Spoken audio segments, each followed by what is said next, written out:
ഇന്നലെ വരെ അഫ്ഗാൻ പൗരന്മാരായിരുന്ന ജനത ഇന്ന് താലിബാൻ അധികാരത്തിലേറിയതോടെ അഭയാർത്ഥികളായി മാറിയിരിക്കുകയാണ്.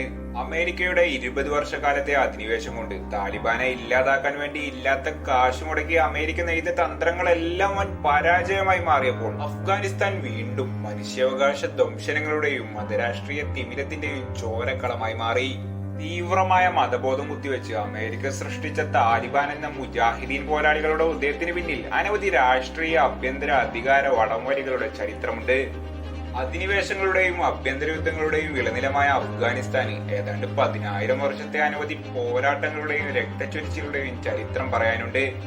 അലക്സാണ്ടർ മുതൽ ജംഗിസ് ഖാൻ വരെ, റഷ്യൻ എംപയർ മുതൽ ഗ്രേറ്റ് ബ്രിട്ടൻ വരെ, സോവിയറ്റ് യൂണിയൻ മുതൽ അമേരിക്ക വരെ, CIA മുതൽ KGB വരെ, 9/11 ആക്രമണം മുതൽ മുംബൈ ഭീകരാക്രമണം വരെ, ലഷ്കർ-ഇ-തൊയ്ബ മുതൽ അൽ-ഖ്വയ്ദയും താലിബാനും വരെ. ഇത് അഫ്ഗാനിസ്ഥാന്റെ കഥയാണ്. ലോക ചരിത്രത്തിൽ തന്നെ വലിയ മാറ്റങ്ങൾക്ക് കാരണമായ കഥ.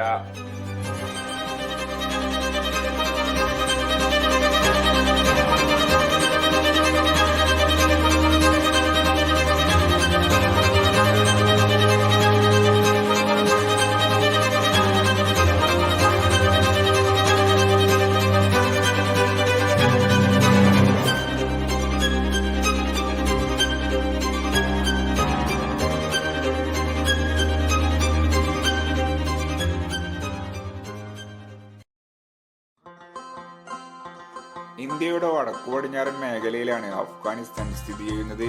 ഒരുപാട് പർവ്വതങ്ങളും മലനിരകളുമാണ് അഫ്ഗാനിസ്ഥാനിൽ ഭൂരിഭാഗവും കാണപ്പെടുന്നത്. അഫ്ഗാനിസ്ഥാന്റെ ചരിത്രം ഏതാണ്ട് 10,000 വർഷം മുൻപ് മുതലാണ് ആരംഭിക്കുന്നത്. ഇന്ത്യക്കും പാകിസ്ഥാനും മുന്നേ സിന്ധു നദീതട സംസ്കാരം ആദ്യമായി രൂപം കൊണ്ടത് അഫ്ഗാനിസ്ഥാന്റെ മണ്ണിലായിരുന്നു. പിന്നീട് അഫ്ഗാനിസ്ഥാനിലെ കാണ്ഡഹാറിൽ BC 8-ാം നൂറ്റാണ്ടിൽ ഗാന്ധാര ദേശം ഭരിച്ചിരുന്ന സുബല രാജാവിന്റെ മകളാണ് മഹാഭാരതത്തിലെ കൗരവരുടെ അമ്മയായ ഗാന്ധാരി എന്നാണ് സങ്കല്പം. പിന്നീട് BC 5-ാം നൂറ്റാണ്ട് മുതലാണ് അഫ്ഗാനിസ്ഥാനിൽ ബുദ്ധമതം വ്യാപിക്കുന്നത്. അതിനുശേഷം BC 3-ാം നൂറ്റാണ്ടിലാണ് മഹാനായ അലക്സാണ്ടർ അഫ്ഗാനിസ്ഥാൻ കീഴടക്കുന്നതും അതിനുശേഷം മരണപ്പെടുന്നതും. പിന്നീട് BC 2-ാം നൂറ്റാണ്ടിൽ ഇന്ത്യയിൽ നിന്നുള്ള മൗര്യ സാമ്രാജ്യത്തിന്റെ ഭാഗമായും AD 6-7 നൂറ്റാണ്ടുകളിലായി പേർഷ്യൻ സാമ്രാജ്യത്തിന്റെ ഭാഗമായും അഫ്ഗാനിസ്ഥാൻ നിലകൊണ്ടിരുന്നു. അതിനുശേഷം AD 8-ാം നൂറ്റാണ്ടോടെയായിരുന്നു അഫ്ഗാനിസ്ഥാനിൽ ഇസ്ലാമിക അധിനിവേശം നടക്കുന്നത്. പിന്നീട് 11-ാം നൂറ്റാണ്ടിൽ ചെങ്കിസ് ഖാന്റെ മംഗോൾ സാമ്രാജ്യവും അഫ്ഗാനിസ്ഥാൻ കീഴടക്കുന്നുണ്ട്. അതിനുശേഷം ഇന്ത്യയിലെ മുഗൾ സാമ്രാജ്യത്തിന്റെ ഭാഗമായും മറാത്ത സാമ്രാജ്യത്തിന്റെ ഭാഗമായും അഫ്ഗാനിസ്ഥാനിലെ കിഴക്കൻ പ്രദേശങ്ങൾ നിലകൊണ്ടിരുന്നു. ഈ കാലങ്ങളിലെല്ലാം തന്നെ ഇന്ത്യയുമായി ചേർന്നു നിന്നിരുന്ന സാംസ്കാരിക ചുറ്റുപാടുകളായിരുന്നു അഫ്ഗാനിസ്ഥാനിൽ ഉണ്ടായിരുന്നത്. ചെങ്കുത്തായ മലനിരകൾ ഉൾപ്പെട്ട പ്രദേശങ്ങളിൽ ചെറിയ സമൂഹമായുള്ള ജീവിത പരിസരം കാരണം വിവിധ ഗോത്രങ്ങളായാണ് അഫ്ഗാൻ ജനത ജീവിച്ചു പോന്നിരുന്നത്. 99% ആളുകളും അഫ്ഗാനിസ്ഥാനിൽ ഇസ്ലാം മതവിശ്വാസികളാണ്. ഉസ്ബെക്, താജിക്, പഷ്തൂൺ തുടങ്ങിയ നിരവധി ഗോത്രങ്ങളായാണ് അവർ ജീവിച്ചിരുന്നത്. ഇതിൽ ശക്തമായ ഗോത്രമായിരുന്നു പുറമേ നിന്നുള്ള സാമ്രാജ്യങ്ങളുടെ ഇടപെടലുകൾ ഇല്ലാത്ത കാലങ്ങളിൽ അഫ്ഗാന്റെ പൊതുവായ ഭരണം ഏറ്റെടുത്തു നടത്തിയിരുന്നത്. ഒരു ഗോത്രത്തിന്റെ ശക്തി ക്ഷയിക്കുമ്പോൾ ആ ഗോത്രത്തെ കീഴടക്കി മറ്റൊരു ഗോത്രം നേതൃസ്ഥാനത്തിലേക്ക് വരുന്ന വിധമായിരുന്നു ഭരണം നിലനിന്നിരുന്നത്.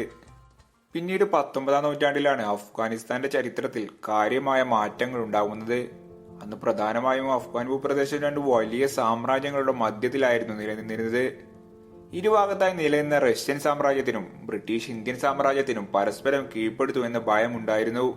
ഈ സമ്മർദ്ദ മധ്യത്തിൽ വരുന്ന അഫ്ഗാനെ അധീനതയിലാക്കി തങ്ങളുടെ ഗതി സുരക്ഷിതമാക്കാൻ ഇരു സാമ്രാജ്യങ്ങളും ശ്രമിച്ചുകൊണ്ടിരുന്നു.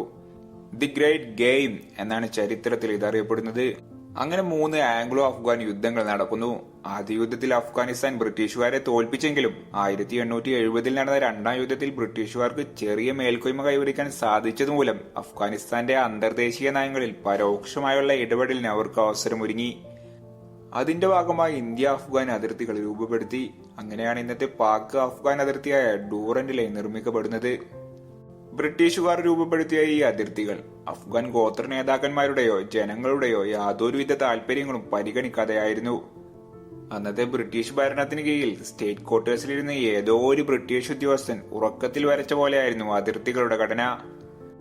അതിർത്തി നിർണയത്തിൽ വന്ന ഏറ്റവും പ്രധാന പ്രശ്നങ്ങളിലൊന്ന് അഫ്ഗാനിസ്ഥാനിലെ ഏറ്റവും വലിയ വിഭാഗമായിരുന്ന പഷ്തൂൺ ഗോത്രത്തിന്റെ നടുവിലൂടെയായിരുന്നു ഡൂറന്റ് ലൈൻ പോയിരുന്നത്. ഇതുമൂലം പഷ്തൂൺ ഗോത്രത്തിലെ 3-ൽ 2 ഭാഗവും പാകിസ്ഥാനിലാണ് ജീവിക്കുന്നത്. പിന്നീട് 1919 കിങ് അമാനുള്ള ബ്രിട്ടീഷുകാരെ പരാജയപ്പെടുത്തി അഫ്ഗാനിസ്ഥാന്റെ അധികാരം പിടിച്ചെടുക്കുന്നു. 1924 അദ്ദേഹത്തിന്റെ നേതൃത്വത്തിൽ പുതിയൊരു ഭരണഘടന വരെ തയ്യാറാക്കുന്നു. അദ്ദേഹം ജനങ്ങൾക്ക് വളരെ മതിപ്പുള്ള ഭരണമായിരുന്നു കാഴ്ചവെച്ചത്. തുടർന്ന് 1973 വരെ അഫ്ഗാനിസ്ഥാനിൽ വിവിധങ്ങളായ രാജാക്കന്മാരാണ് ഭരിക്കുന്നത്.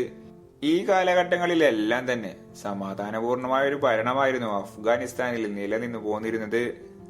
പിന്നീട് അഫ്ഗാനിസ്ഥാന്റെ ചരിത്രത്തിൽ കാര്യമായ മാറ്റങ്ങൾ ഉണ്ടാകുന്നത് 1970കളിലാണ്. സോവിയറ്റ് യൂണിയനും അമേരിക്കയും തമ്മിൽ രണ്ടാം ലോക മഹായുദ്ധത്തിന് ശേഷം ആരംഭിച്ച ശീതയുദ്ധം കാരണം ലോകം ഇരുചേരികളായി വിഭജിച്ചു നിന്നിരുന്ന കാലമായിരുന്നു അത്. ഇരുചേരികളുടെയും ഭാഗമാവാതെ നിലകൊണ്ട അഫ്ഗാനിസ്ഥാന് സോവിയറ്റ് യൂണിയനിൽ നിന്നും അമേരിക്കയിൽ നിന്നും ഒരുപാട് സഹായങ്ങൾ ലഭിച്ചിരുന്നു. 1933 അച്ഛൻ നാദിർ ഷാ രാജാവിന്റെ വധത്തെ തുടർന്ന് അധികാരത്തിലേറിയ സഹീർ ഷാ രാജാവാണ് 40 വർഷക്കാലം അഫ്ഗാനിസ്ഥാൻ അടക്കി ഭരിക്കുന്നത്. സഹീർ ഷാ ഭരിക്കുന്ന കാലത്താണ് അഫ്ഗാനിസ്ഥാനിൽ UN അംഗത്വം കിട്ടുന്നത്. ആ സമയത്താണ് കൃത്യമായ കമ്മ്യൂണിസ്റ്റ് വിധേയത്വമുള്ള അഫ്ഗാനിസ്ഥാനിലെ തൊഴിലാളി വർഗ നേതാക്കളായ സഖാവ് നൂർ മുഹമ്മദ് തലാക്കിയുടെയും സഖാവ് ബബ്ര കമാലിന്റെയും നേതൃത്വത്തിൽ people's democratic party of Afghanistan PDP രൂപപ്പെടുന്നത്. സ്ഥാപിക്കപ്പെട്ട 2 വർഷത്തിനുള്ളിൽ തന്നെ PDP രണ്ടായി പിളർന്നു. കക്ക ഫ്രാക്ഷൻ എന്ന നൂർ മുഹമ്മദ് തലാക്കിയുടെ നേതൃത്വത്തിലുള്ള തീവ്രവാദപക്ഷമായും പർച്ചം ഫ്രാക്ഷൻ എന്ന ബബ്ര കമാലിന്റെ നേതൃത്വത്തിലുള്ള മിതവാദപക്ഷമായും പാർട്ടി വിഭജിക്കുന്നു.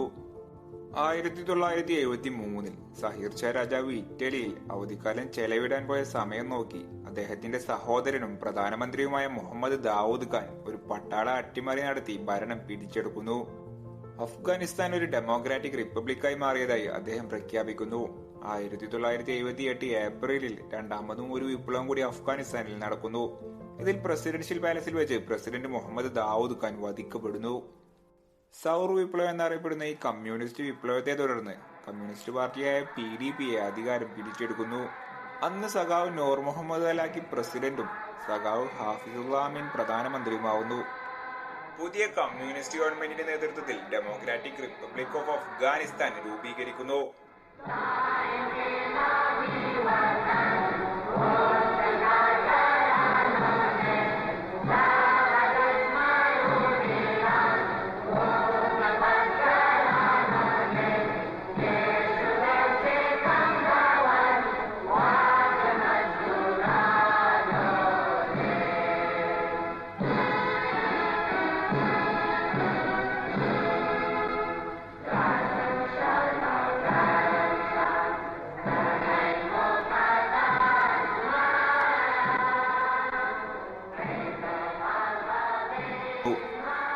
അഫ്ഗാനിസ്ഥാന്റെ ഇതുവരെയുള്ള ചരിത്രത്തിൽ ഏറ്റവും സുവർണ കാലഘട്ടമായിരുന്നു കമ്മ്യൂണിസ്റ്റ് സർക്കാർ അധികാരത്തിൽ വന്ന കാലം. ഭൂപരിഷ്കരണവും സ്ത്രീ ശാക്തീകരണവും ഉൾപ്പെടെ പുരോഗമനമായ ഒരുപാട് നിയമ നടപടികൾ കമ്മ്യൂണിസ്റ്റ് ഗവൺമെന്റ് നടപ്പാക്കി. ഭൂവുടമകൾ പാവങ്ങൾക്ക് ഭൂമി വിട്ടു നൽകുവാൻ നിർബന്ധിതരായി. അതോടൊപ്പം വിദ്യാഭ്യാസവും എല്ലാവർക്കും നിർബന്ധമാക്കി. ഈ നിയമങ്ങളെല്ലാം നടപ്പാക്കിയത് വളരെ നല്ല ഉദ്ദേശത്തോടെ ആയിരുന്നെങ്കിലും ജനങ്ങൾ വളരെ മോശമായാണ് ഇത് ഉൾക്കൊണ്ടത്. ആകെ 10% മാത്രം സാക്ഷരതയുണ്ടായിരുന്ന അഫ്ഗാനിസ്ഥാനിൽ നിർബന്ധിത വിദ്യാഭ്യാസവും മറ്റും നടപ്പാക്കിയത് മതയാഥാസ്ഥിക അഫ്ഗാനികളിൽ വളരെ എതിർപ്പുളവാക്കി. അവർ സ്കൂളുകളും മറ്റും കത്തിച്ചുകൊണ്ട് വലിയ രീതിയിലുള്ള പ്രതിഷേധങ്ങൾ സർക്കാരിനെതിരെ നടത്താൻ ആരംഭിച്ചു. എന്നാൽ പ്രതിഷേധക്കാരെ എല്ലാം അടിച്ചമർത്തുന്ന സമീപനമായിരുന്നു സർക്കാരും സ്വീകരിച്ചത്. പ്രധാനമായും ഹാഫിസുള്ള അമീന്റെ നേതൃത്വത്തിലായിരുന്നു പ്രതിഷേധക്കാർക്കെതിരെ ശക്തമായ സൈനിക നീക്കങ്ങളും മറ്റും നടത്തിയത്. ഇതിന്റെ ഭാഗമായി മതനേതാക്കൾ ഉൾപ്പെടെ ആയിരക്കണക്കിന് ആളുകളെ അറസ്റ്റ് ചെയ്യുകയും ക്രൂരമായ പീഡനത്തിനിരയായി കൊലപ്പെടുത്തുകയും ചെയ്തു.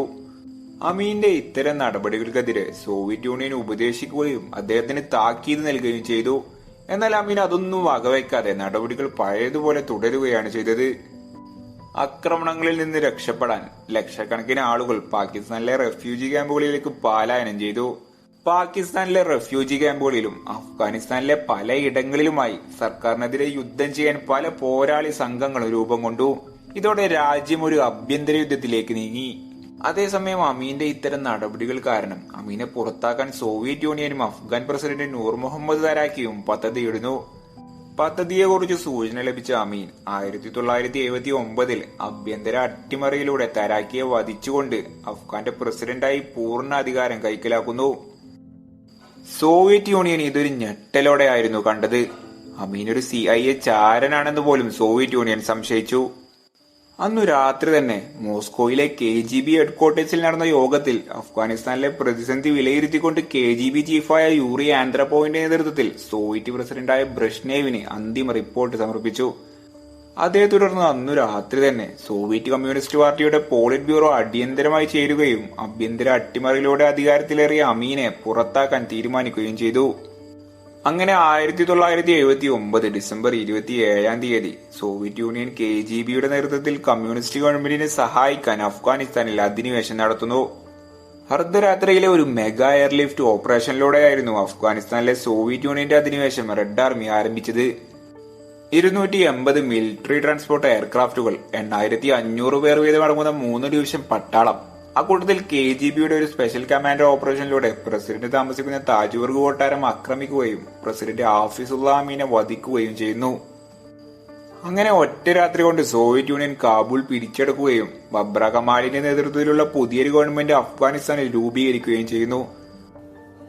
സോവിയറ്റ് യൂണിയന്റെ ഉദ്ദേശം അഫ്ഗാനിസ്ഥാനിലെ കമ്മ്യൂണിസ്റ്റ് ഗവൺമെന്റിന്റെ ദുർഭരണം അവസാനിപ്പിച്ചുകൊണ്ട് സ്ഥിതിഗതികളൊന്ന് നിയന്ത്രണത്തിൽ കൊണ്ടുവരിക എന്ന് മാത്രമായിരുന്നു. പക്ഷെ അഫ്ഗാനിസ്ഥാനിൽ ഇത് വ്യാഖ്യാനിക്കപ്പെട്ടത് ഒരു വിദേശ ശക്തി മുസ്ലിം ഭൂരിപക്ഷ രാഷ്ട്രമായ അഫ്ഗാനിസ്ഥാനെ ആക്രമിച്ചതായിട്ടായിരുന്നു. അതോടെ ഇത്രയും കാലം ഒരു സിവിൽ വാർ ആയിരുന്ന സംഭവം ഒരു ഹോളി വാറായി മാറി. അതേസമയം അഫ്ഗാൻ ആർമിയുടെ ബലഹീനത കാരണം സോവിയറ്റ് യൂണിയൻ യുദ്ധത്തിൽ പൂർണ്ണമായും പങ്കാളികളായി. സോവിയറ്റ് യൂണിയനെതിരെയുള്ള പ്രതിഷേധക്കാർ തങ്ങളെ സ്വയം വിശേഷിപ്പിച്ചത് ഇസ്ലാമിക പോരാളികളായിട്ടായിരുന്നു. മുജാഹിദീൻ അഥവാ ദീനിനു വേണ്ടി ജിഹാദ് ചെയ്യുന്നവർ എന്നാണ് അവർ അറിയപ്പെട്ടത്. സോവിയറ്റ് സൈനികരെ ഗറില്ല യുദ്ധതന്ത്രങ്ങളിലൂടെയായിരുന്നു അവർ നേരിട്ടത്. ഈ സമയത്താണ് അമേരിക്ക സോവിയറ്റ് നീക്കത്തിനെതിരെ തുറന്നടിച്ചുകൊണ്ട് രംഗത്തിറങ്ങുന്നത്. It is a deliberate effort of a powerful atheistic government to subjugate an independent Islamic people. അമേരിക്കയും വേറെ 65 രാജ്യങ്ങളും 1980 നടക്കുന്ന മോസ്കോ ഒളിമ്പിക്സ് ബഹിഷ്കരിച്ചു. പരസ്യമായി അമേരിക്ക ഇത്തരം നിലപാടുകൾ സോവിയറ്റ് യൂണിയനെതിരെ സ്വീകരിച്ചു പോന്നപ്പോൾ അണിയറയിൽ രഹസ്യമായി സോവിയറ്റ് യൂണിയനെതിരെ വലിയ പദ്ധതികൾ ആവിഷ്കരിക്കുകയും അത് നടപ്പാക്കാൻ അമേരിക്കൻ ചാരസംഘടനയായ CIA രംഗത്തിറക്കുകയും ചെയ്തു. അഫ്ഗാനിൽ സോവിയറ്റ് യൂണിയനെതിരെ പോരാടിക്കൊണ്ടിരിക്കുന്ന മുജാഹിദീൻ പോരാളികളെ ശക്തിപ്പെടുത്തുക എന്നതായിരുന്നു അമേരിക്കൻ പദ്ധതി. അതിന്റെ ഭാഗമായി അമേരിക്കൻ ചാരസംഘടനയായ CIAയും പാകിസ്ഥാൻ ചാരസംഘടനയായ ഇന്റർ സർവീസ് ഇന്റലിജൻസും കൂടി ചേർന്ന് കമ്മ്യൂണിസ്റ്റ് സർക്കാരിനെതിരെയുള്ള ആഭ്യന്തര യുദ്ധത്തിൽ ഇടപെടാൻ തുടങ്ങി. ഹോച്ചിമിന്റെ സഖാക്കളോട് അമേരിക്ക വൈറ്റ്നാമിൽ നേരിട്ട നാണം കെട്ട തോൽവിക്ക് പ്രതികാരമായി സോവിയറ്റ് യൂണിയനെ അഫ്ഗാനിസ്ഥാനിൽ താറടിക്കാൻ തന്നെ അമേരിക്ക ശ്രമിച്ചുകൊണ്ടിരുന്നു. ഇതിനായി വിവിധ ഗോത്രങ്ങളായി വസിച്ചിരുന്ന അഫ്ഗാൻ ജനതയെ കൃത്യമായ ദേശീയ ബോധത്തിന്റെയോ രാഷ്ട്രീയ ബോധത്തിന്റെയോ ഭാഗമായി അഫ്ഗാൻ സർക്കാരിനെതിരായുള്ള പ്രതിരോധം ശക്തിയായി ഉയർത്തിക്കൊണ്ടുവരാൻ സാധിക്കുമായിരുന്നില്ല. വിവിധ സമൂഹങ്ങളായി വസിച്ചിരുന്ന അഫ്ഗാൻ ജനതയെ ഒരുമിപ്പിക്കാൻ ഉതകുന്ന ആകെ ഒരു ഘടകം അവർ ഭൂരിപക്ഷവും ഇസ്ലാം മതവിശ്വാസികളാണ് എന്നത് തന്നെയായിരുന്നു. അവരിലെ ഇസ്ലാം മതവിശ്വാസം മുതലെടുത്തുകൊണ്ട് അമേരിക്ക കമ്മ്യൂണിസം മതനിരാസമാണെന്ന പ്രചാരണത്തിലൂടെ നിരീശ്വരവാദികളായ കമ്മ്യൂണിസ്റ്റുകളുടെ ഇസ്ലാമിനെതിരായ അധിനിവേശമായി ചിത്രീകരിച്ചുകൊണ്ട് അഫ്ഗാൻ കുട്ടികളുടെ തലയിൽ തീവ്രവാദം കുത്തിവെക്കാൻ ആരംഭിച്ചു. അതിനുവേണ്ടി അമേരിക്ക പാകിസ്ഥാന്റെ INSന്റെ സഹായത്താൽ പാക് അഫ്ഗാൻ ബോർഡറുകളിൽ പ്രത്യേക മദ്രസകൾ ആരംഭിക്കുകയും അതിതീവ്ര മതപഠനം നടത്തി വിദ്യാർത്ഥികളെ ബ്രെയിൻ വാഷ് ചെയ്യുകയും ചെയ്തു. അന്ന് ഇത്തരം മദ്രസകളിൽ തീവ്ര മതപഠനങ്ങൾക്ക് വേണ്ടി ഉപയോഗിച്ചിരുന്ന ടെക്സ്റ്റ് ബുക്കുകൾ പ്രിന്റ് ചെയ്തിരുന്നത് ലോകത്തുള്ള ഇസ്ലാമിക സംഘടനകളുടെയോ മുസ്ലിം രാഷ്ട്രങ്ങളുടെയോ കീഴിലായിരുന്നില്ല.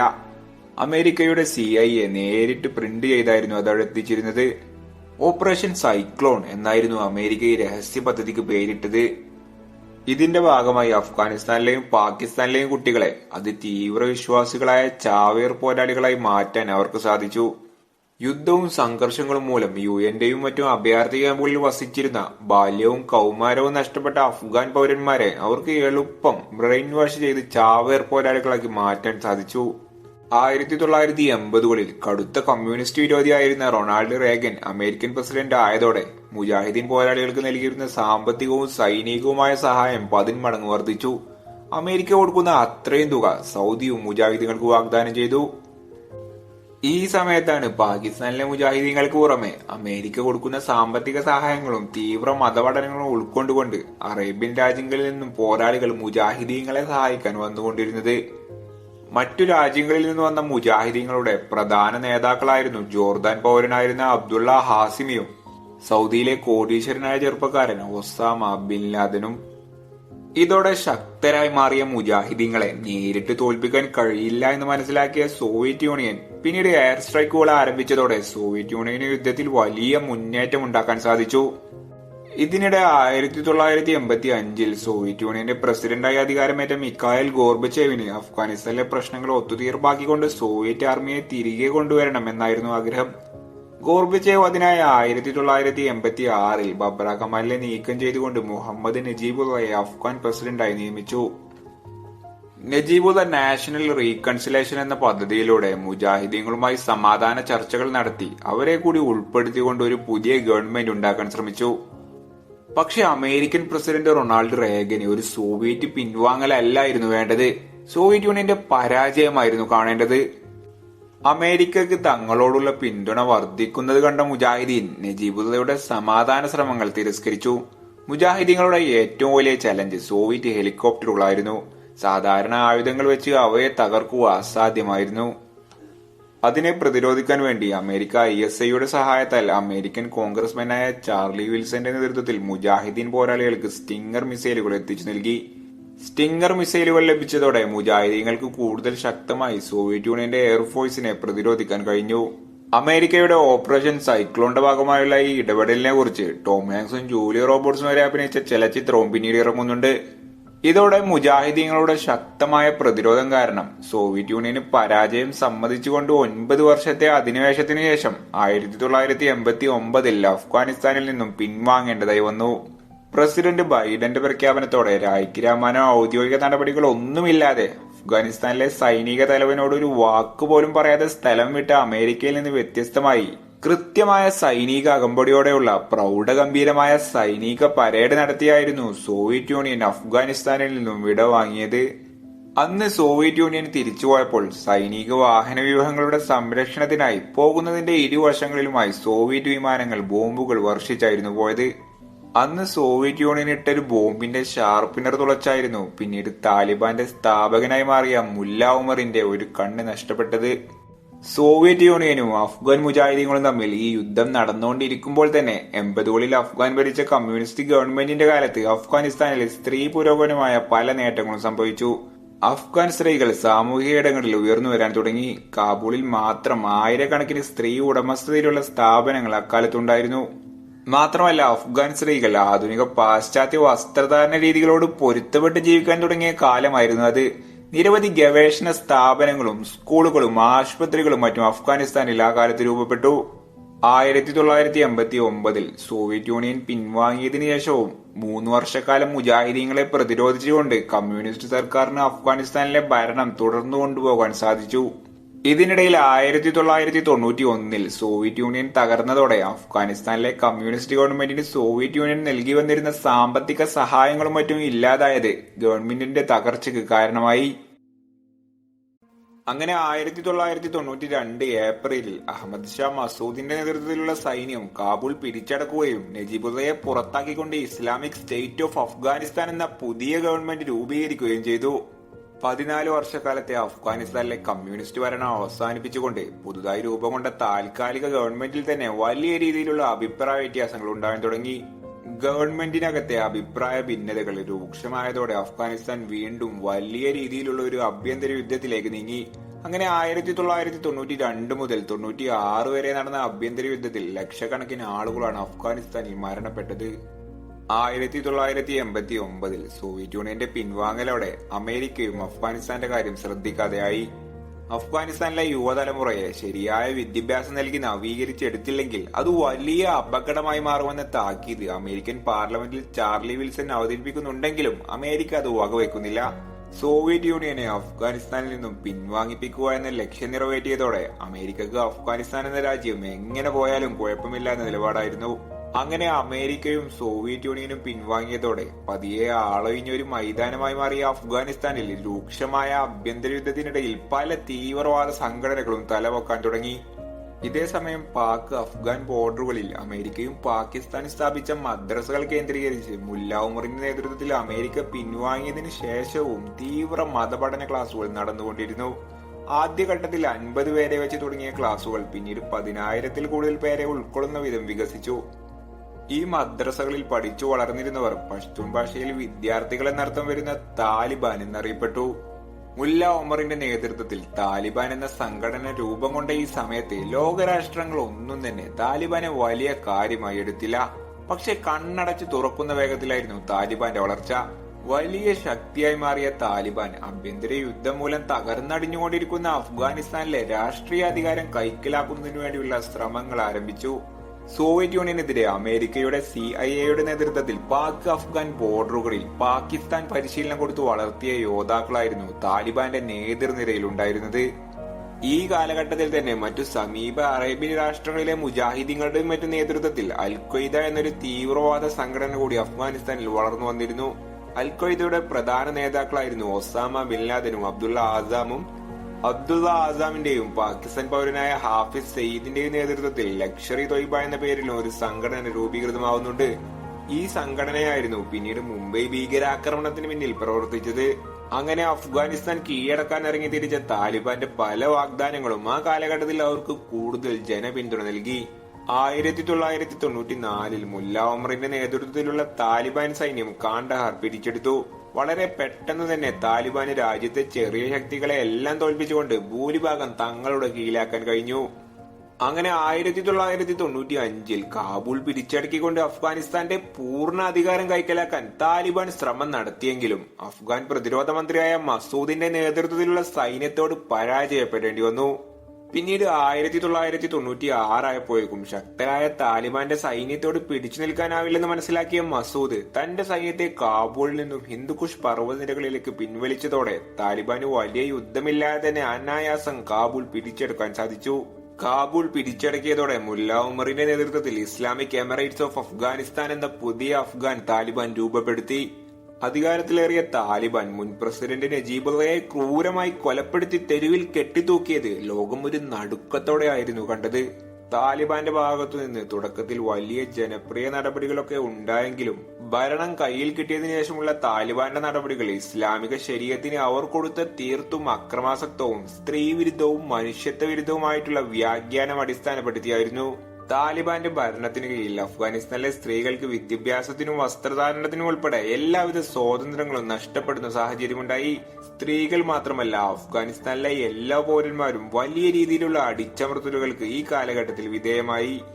ഈ സമയത്ത് താലിബാൻ കാബൂൾ പിടിച്ചടക്കുന്നതിന് തൊട്ടുമുമ്പ് സൈന്യവുമായി ഹിന്ദുക്കുഷ് പർവ്വതനിരകളിലേക്ക് പിൻവാങ്ങിയ അഹമ്മദ് ഷാ മസൂദിനെ പോലുള്ള ശക്തരായ ചില നേതാക്കൾ അഫ്ഗാനിസ്ഥാനിലെ വടക്കുഭാഗം കേന്ദ്രീകരിച്ച് നോർത്ത് അലയൻസ് എന്ന പേരിൽ താലിബാനെതിരായ ഒരു പ്രസ്ഥാനം രൂപപ്പെടുത്തി. നോർത്ത് അലയൻസിനെ സൈനികമായി പരാജയപ്പെടുത്തി അഫ്ഗാനിസ്ഥാൻ പൂർണ്ണമായും തങ്ങളുടെ കീഴിൽ കൊണ്ടുവരാൻ താലിബാൻ വലിയ രീതിയിൽ ശ്രമിച്ചെങ്കിലും പാൻഷീറിലെ സിംഹം എന്നറിയപ്പെടുന്ന അഹമ്മദ് ഷാ മസൂദിന്റെ നേതൃത്വത്തിലുള്ള സൈന്യത്തിന്റെ ശക്തമായ പ്രതിരോധം മൂലം അവർക്കതിന് സാധിച്ചില്ല. മുല്ല ഒമറിന്റെ ഏകാധിപത്യ ഭരണത്തിന് കീഴിലുള്ള താലിബാനിൽ നിന്ന് വിഭിന്നമായി മസൂദിന്റെ നേതൃത്വത്തിലുള്ള നോർത്ത് അലയൻസ് മേഖലയിൽ സ്ത്രീകൾക്ക് തുല്യ പ്രാതിനിധ്യം നൽകുന്നത് ഉൾപ്പെടെ ജനാധിപത്യ രീതിയിലുള്ള ഭരണമായിരുന്നു മസൂദ് നടത്തിയിരുന്നത്. ഇതുകൂടാതെ മസൂദ് താലിബാൻ യഥാർത്ഥ ഇസ്ലാം അല്ലെന്നും അവർ ഇസ്ലാമിന് എതിരാണെന്നുമുള്ള പ്രചരണത്തിലൂടെ ലോകരാഷ്ട്രങ്ങളെ എല്ലാം താലിബാനെതിരെ ഒരുമിപ്പിക്കാൻ ശ്രമിച്ചു. ഇതോടെ മസൂദ് ഇനിയും ജീവിച്ചിരിക്കുന്നത് തങ്ങൾക്ക് വലിയ അപകടമാണെന്ന് മനസ്സിലാക്കിയ താലിബാൻ 2001 സെപ്റ്റംബർ 9 ചാവേർ ആക്രമണത്തിലൂടെ മസൂദിനെ വധിക്കുന്നു. മസൂദിന്റെ വധത്തിനു 2 ദിവസത്തിനു ശേഷം 2001 സെപ്റ്റംബർ 11 അമേരിക്കയിലെ വേൾഡ് ട്രേഡ് സെന്റർ അറ്റാക്ക് നടക്കുകയും ചെയ്തു. 9/11 ആക്രമണം എന്നാണ് ഇത് അറിയപ്പെടുന്നത്. രണ്ടാം ലോക മഹായുദ്ധം ഉൾപ്പെടെ ചെറുതും വലുതുമായ നിരവധി യുദ്ധങ്ങളിൽ നേരിട്ട് പങ്കെടുത്തിട്ടും ഇതാദ്യമായാണ് അമേരിക്കൻ മെയിൻലാൻഡിൽ ഇത്രയും വലിയൊരു ആക്രമണം നടക്കുന്നത്. ഈ ആക്രമണത്തിലുണ്ടായ നാശനഷ്ടത്തിനേക്കാളും മരണപ്പെട്ട ആയിരങ്ങളെക്കാളും അമേരിക്കയെ ബാധിച്ചത് ലോകരാഷ്ട്രങ്ങൾക്കിടയിൽ ഈ ആക്രമണം അമേരിക്ക എന്ന രാജ്യശക്തിക്ക് വരുത്തിവെച്ച അപമാനമായിരുന്നു. 9/11 ആക്രമണത്തോടെ ഇതുവരെ തങ്ങൾ പാലൂട്ടി വളർത്തിയ വിഷപ്പാമ്പായിരുന്നു താലിബാൻ എന്ന് അമേരിക്ക അപ്പോഴാണ് തിരിച്ചറിഞ്ഞത്. വേൾഡ് ട്രേഡ് സെന്റർ ആക്രമണത്തിന് ശേഷം അമേരിക്ക ജാഗരൂകരായി. ആ ആക്രമണത്തിന് നേതൃത്വം കൊടുത്ത ഒസാമ ബിൻ ലാദനെയും മറ്റു അൽ ഖ്വയ്ദ നേതാക്കളെയും തിരയാൻ ആരംഭിച്ചു. ഒസാമ ബിൻ ലാദനും മറ്റു അൽ ഖ്വയ്ദ നേതാക്കളും താലിബാൻ സംരക്ഷണയിൽ അഫ്ഗാനിസ്ഥാനിലാണെന്ന് മനസ്സിലാക്കിയ അമേരിക്ക താലിബാനോട് ഒസാമ ബിൻ ലാദനെ വിട്ടുകൊടുക്കാൻ ആവശ്യം ഉന്നയിച്ചെങ്കിലും താലിബാൻ അത് നിരാകരിക്കുകയാണ് ചെയ്തത്. ഇതേ തുടർന്ന് അമേരിക്ക ഓപ്പറേഷൻ എൻഡ്യൂറിംഗ് ഫ്രീഡം എന്ന പേരിൽ ബിൻ ലാദനെയും മറ്റു അൽഖ്വയ്ദ നേതാക്കളെയും അവസാനിപ്പിച്ചുകൊണ്ട് താലിബാന്റെ കയ്യിൽ നിന്ന് അഫ്ഗാനിസ്ഥാനെ പൂർണ്ണമായും മോചിപ്പിക്കുക എന്ന ലക്ഷ്യം മുൻനിർത്തി പുതിയ പദ്ധതി ആവിഷ്കരിക്കുന്നു. അങ്ങനെ അമേരിക്ക താലിബാനെതിരെ യുദ്ധം പ്രഖ്യാപിച്ചുകൊണ്ട് അഫ്ഗാനിസ്ഥാനിൽ അധിനിവേശം നടത്തുന്നു. അതിന്റെ ഭാഗമായി അഫ്ഗാനിസ്ഥാനിലെ എല്ലാ താലിബാൻ ശക്തി കേന്ദ്രങ്ങളിലും വലിയ രീതിയിലുള്ള ബോംബുകൾ വർഷിച്ച് താലിബാനെ അഫ്ഗാനിസ്ഥാനിൽ നിന്നും ഇല്ലാതാക്കുകയും ചെയ്യുന്നു. സൈനിക നീക്കത്തിലൂടെ അമേരിക്കക്ക് താലിബാനെ അധികാരത്തിൽ നിന്ന് ഇല്ലാതാക്കാൻ കഴിഞ്ഞെങ്കിലും താലിബാന്റെ പ്രധാന നേതാക്കളെല്ലാം പാകിസ്ഥാനിലെ സുരക്ഷിത താവളങ്ങളിലേക്ക് മാറുന്നു. ഒസാമ ബിൻ ലാദനും മുല്ലാ ഉമറും CIA കണ്ണുവെട്ടിച്ച് വർഷങ്ങളോളം ഒളിച്ചു പാർക്കുന്നു. ഇവരെ ഇല്ലാതാക്കുന്നതിനു വേണ്ടി ശക്തമായ ആസൂത്രിത പദ്ധതിയോടെ അമേരിക്ക നടത്തിയ ഈ നീക്കം ലോകത്ത് ഇതുവരെ അറിയപ്പെടുന്നതിൽ വെച്ച് ഏറ്റവും ചിലവേറിയ മനുഷ്യ വേട്ടയായിരുന്നു. മുല്ല ഉമറിന്റെ തലയ്ക്ക് അമേരിക്ക ഈ കാലഘട്ടത്തിൽ ഏകദേശം $10 മില്യൺ ഇനാം പ്രഖ്യാപിച്ചിരുന്നു. താലിബാനെ ഭരണത്തിൽ നിന്ന് പുറത്താക്കിയ അമേരിക്ക 2004 ഹമീദ് കർസായിയെ പ്രസിഡന്റാക്കിക്കൊണ്ട് അഫ്ഗാനിസ്ഥാനിൽ പുതിയൊരു ഭരണഘടന രൂപീകരിക്കുകയും ചെയ്തു. അങ്ങനെ അമേരിക്ക രൂപീകരിച്ച പാവ ഗവൺമെന്റിന്റെ നേതൃത്വത്തിൽ ഇസ്ലാമിക് റിപ്പബ്ലിക് ഓഫ് അഫ്ഗാനിസ്ഥാൻ എന്ന പുതിയ സിസ്റ്റത്തിലൂടെ അഫ്ഗാൻ ഭരണം തുടർന്നു കൊണ്ടുപോവുകയും ചെയ്തു. വർഷങ്ങൾക്ക് ശേഷം 2011 മെയ് 2 ഓപ്പറേഷൻ നെപ്റ്റ്യൂൺ സ്പിയറിലൂടെ അമേരിക്കൻ സൈന്യം പാകിസ്ഥാനിൽ വെച്ച് ഒസാമ ബിൻ ലാദനെ കൊലപ്പെടുത്തുന്നു. US നേവി സെയിൽസ് നടത്തിയ ഈ അതിസാഹസിക ദൗത്യം വൈറ്റ് ഹൌസിലെ സിറ്റുവേഷൻ റൂമിൽ നിന്ന് അന്നത്തെ അമേരിക്കൻ പ്രസിഡന്റ് ബരാക് ഒബാമ നേരിട്ട് വീക്ഷിച്ചു. പിന്നീട് 2013 അജ്ഞാതമായ ഏതോ രോഗം ബാധിച്ച് കറാച്ചിയിലെ ഒരു ആശുപത്രിയിൽ വെച്ച് മുല്ല ഉമറും മരണപ്പെടുന്നു. പിന്നീട് 2014 അഫ്ഗാനിസ്ഥാന്റെ പുതിയ പ്രസിഡന്റ് ആയിക്കൊണ്ട് അഷ്റഫ് ഗനി ചുമതലയേൽക്കുന്നു. താലിബാനെ പൂർണ്ണമായി ഇല്ലാതാക്കാൻ കഴിയാത്തതിനാൽ അമേരിക്ക 20 വർഷത്തോളം 2021 വരെ അധിനിവേശം തുടർന്നു.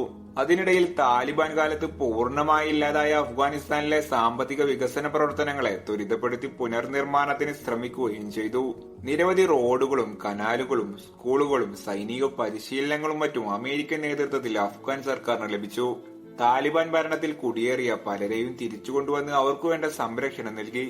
താലിബാനെ ഭരണത്തിൽ നിന്ന് ഇല്ലാതാക്കിയെങ്കിലും അവരെ പൂർണ്ണമായി ഉന്മൂലനം ചെയ്യുക എന്ന ലക്ഷ്യം കാലം കഴിയുന്തോറും അമേരിക്കക്ക് ഏറെ പ്രയാസകരമായി മാറിക്കൊണ്ടിരുന്നു.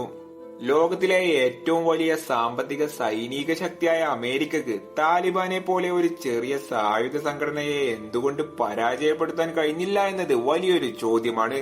താലിബാനെ പരാജയപ്പെടുത്താൻ കഴിയാത്തതിനു പിന്നിലെ പ്രധാന കാരണം പാകിസ്ഥാന്റെ ഭാഗത്തു നിന്ന് താലിബാന് ലഭിക്കുന്ന പിന്തുണയാണ്. പാകിസ്ഥാൻ ISI മുഖേന സാമ്പത്തികവും സൈനികവുമായ വലിയ പിന്തുണയാണ് തുടക്കം മുതലേ താലിബാന് നൽകിക്കൊണ്ടിരിക്കുന്നത്. ഇത്തരം നയങ്ങളിലൂടെ താലിബാനെ പിന്തുണക്കാൻ പാകിസ്ഥാന് പൂർണ്ണമായ താല്പര്യമില്ലെങ്കിലും അവർ അതിന് നിർബന്ധിതരാവുന്നത് പാകിസ്ഥാനിലെ താലിബാൻ രാഷ്ട്രീയ സ്വാധീനം മുൻനിർത്തിയാണ്.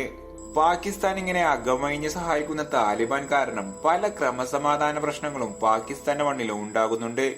അഫ്ഗാൻ താലിബാനെ പോലെ തന്നെ തെഹ്രീക്ക് താലിബാൻ എന്ന പേരിൽ പാകിസ്ഥാനിലും താലിബാൻ ആശയധാര വക്താക്കൾക്ക് സ്വാധീനമുണ്ട്. 2012 മലാല യൂസുഫ് സായിയെ വെടിവെച്ച് കൊലപ്പെടുത്താൻ ശ്രമിച്ചതും 2014 പെഷാവർ സൈനിക സ്കൂൾ ഭീകരാക്രമണത്തിലൂടെ 140 പേരെ കൊലപ്പെടുത്തിയതുമെല്ലാം പാകിസ്ഥാൻ മണ്ണിലെ താലിബാൻ ചെയ്തികൾക്ക് ഉദാഹരണമാണ്.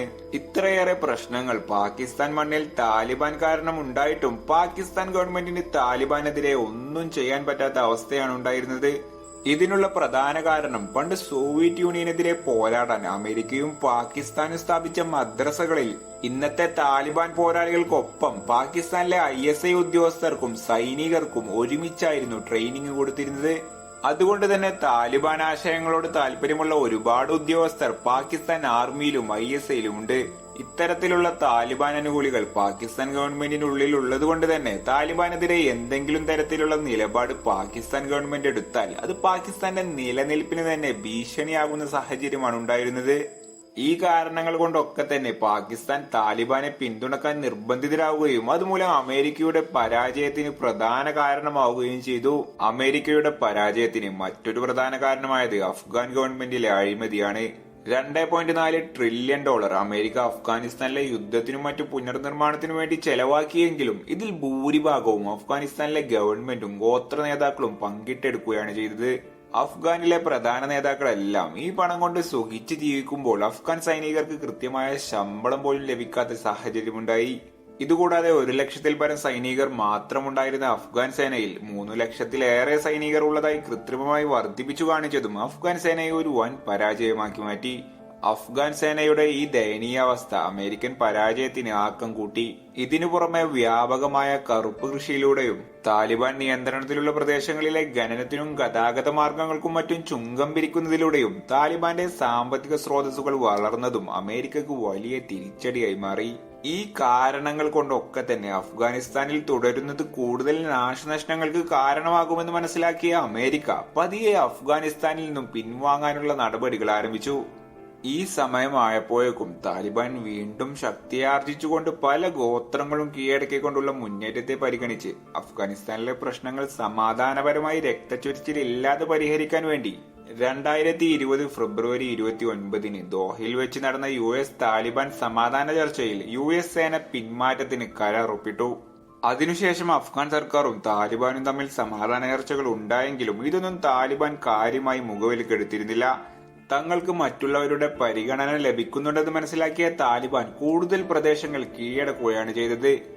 US സേന സെപ്റ്റംബർ 11 വേൾഡ് ട്രേഡ് സെന്റർ ആക്രമണത്തിന്റെ 20ാം വാർഷികത്തിന് മുൻപായി അഫ്ഗാൻ അധിനിവേശം പൂർണ്ണമായി അവസാനിപ്പിക്കുമെന്ന അമേരിക്കൻ പ്രസിഡന്റ് ജോ ബൈഡന്റെ പ്രഖ്യാപനത്തെ തുടർന്ന് അമേരിക്കൻ സേന ഒന്നാകെ ഞൊടിയിടയിൽ പിൻവാങ്ങുന്ന സാഹചര്യമുണ്ടായി.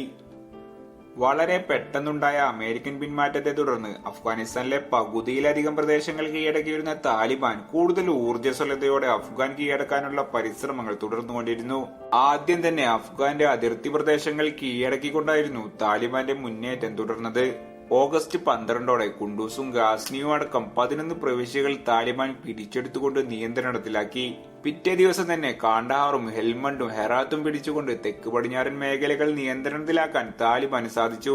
ഓഗസ്റ്റ് 15 തലസ്ഥാന നഗരമായ കാബൂൾ യുദ്ധമില്ലാതെ തന്നെ അനായാസം പിടിച്ചടക്കിക്കൊണ്ട് താലിബാന് അഫ്ഗാനിസ്ഥാന്റെ ഭരണം നീണ്ട 20 വർഷത്തിനു ശേഷം തിരിച്ചു പിടിക്കാൻ സാധിച്ചു.